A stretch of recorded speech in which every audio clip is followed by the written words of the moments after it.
November 2018 was a very special month for me. This was truly the start of my entrepreneurship journey because it's when I signed my first client for my agency. Hey, what's going on everyone, and welcome back to the channel. In today's video, I'm going to be sharing the story on how I landed my first client and how it helped me get to where I am today. Before we go any further, please, if you haven't already, like and subscribe and also join the free Discord below. I might sound like a broken record here at this point, but this business isn't an easy one. It's simple, but I think people underestimate the volume that it takes to become successful. In 2018, sure, SMMA wasn't as popular as it is now, but it was still a massive industry.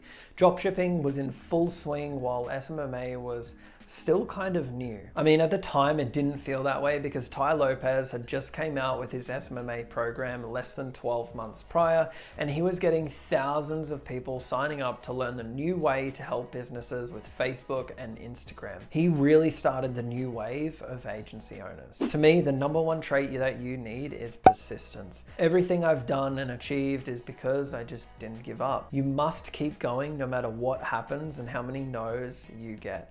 So let's rewind. 2018 for me was the year I found myself again.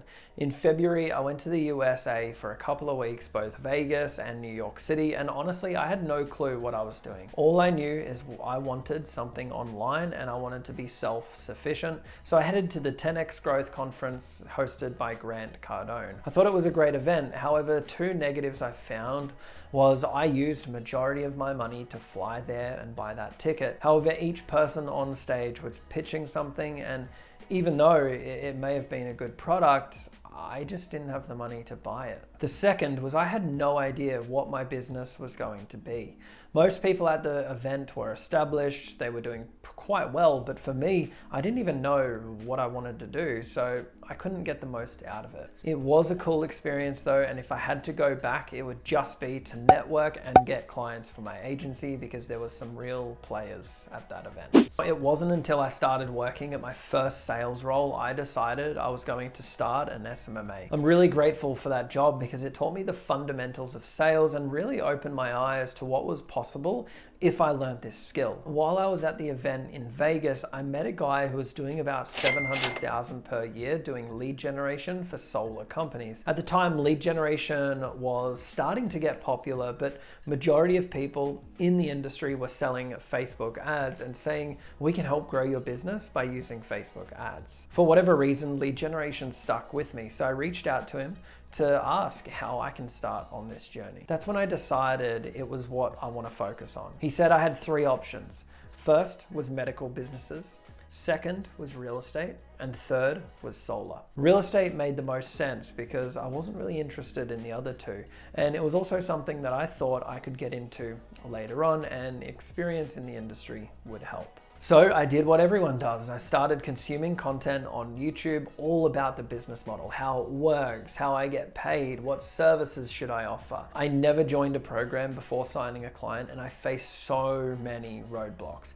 It was 8 months of daily work before I seen any results. I even bought a ticket to Australia's biggest real estate event in Australia, which was for 4 days, and the ticket cost $1,500. Thousands of agents across the country go to this event each year, and I thought to myself, well, if I sign one client, I'll make my money back. How hard can it be? It isn't that closing is that difficult, but my biggest mistake was I did all the wrong things when it came to sales. I pitched the whole Facebook ads, chatbots, retargeting, custom audiences, lookalike audiences, and bombarded these guys with marketing jargon that they didn't understand. I asked no questions. I didn't find out their pain or any of the problems that they wanted help solving. I just blurted out a bunch of nonsense that they didn't care about, and I didn't address the thing that was going to help them get more listings and more clients. Of course, what I was saying was going to help them, but they didn't need to know all those finer details that go on behind the scenes. This is a big mistake I see a lot of people make. They overcomplicate the process and try to get fancy. I walked around this event and networked with probably a couple of hundred people, but because I didn't know what I was doing, I got nowhere. To me, you must understand how to sell effectively and communicate, as well as the fundamentals of service delivery, because it will give you the confidence when you speak. After the event was over, I carried on sending Instagram DMs, Facebook messages, Loom videos, and did whatever I needed to do to hit 100 pieces of outreach per day. And sometimes I went over. I spent every second I had doing outreach. And in the beginning, this is going to be your main focus. Whether you work full-time or are a student, you must do what needs to be done regardless of the time. I didn't go to bed unless I'd done 100 pieces of outreach for that day. Didn't matter how long it took me. If you stay consistent with this, it's actually impossible not to get bookings. I had so many meetings, but my problem was I couldn't close them. At this point, it was around September and I was 6 months into the journey and closed no clients.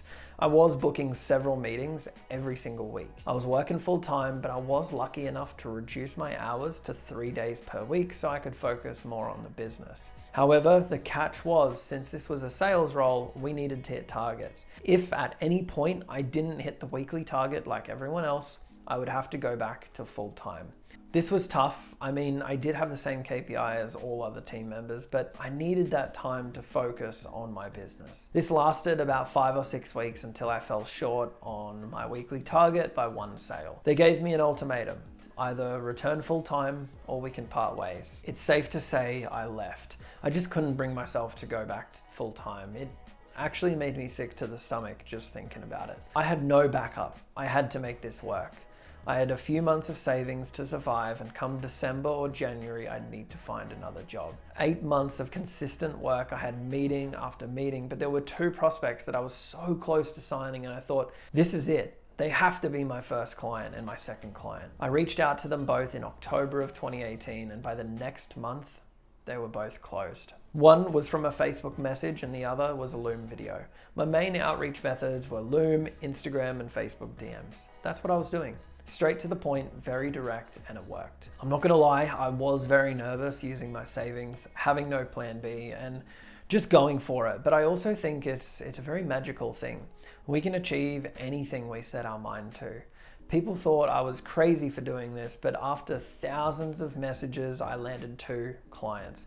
One closed the first week of November and the next the week after. I wish I had the Loom video I sent to my second client. It was dreadful. Like, I'm talking horrible. These guys were great, right? I sent the Loom video. They invited me into the office one night. We had a glass of wine, spoke about marketing and how I could help them. And then we did a follow-up meeting the week after. I think their whole office saw that Loom video because it showed 15 people watched it, but the deal was closed. I was happy either way. I got paid, they got a laugh out of it. The key for me was persistence. These 2 clients really set things in motion for me. It opened my eyes to what's possible. I would do a few things differently, which is really understand sales and the service that you're actually pitching. Really understand how to deliver and get great results, but when you're speaking with prospects, you need to be confident.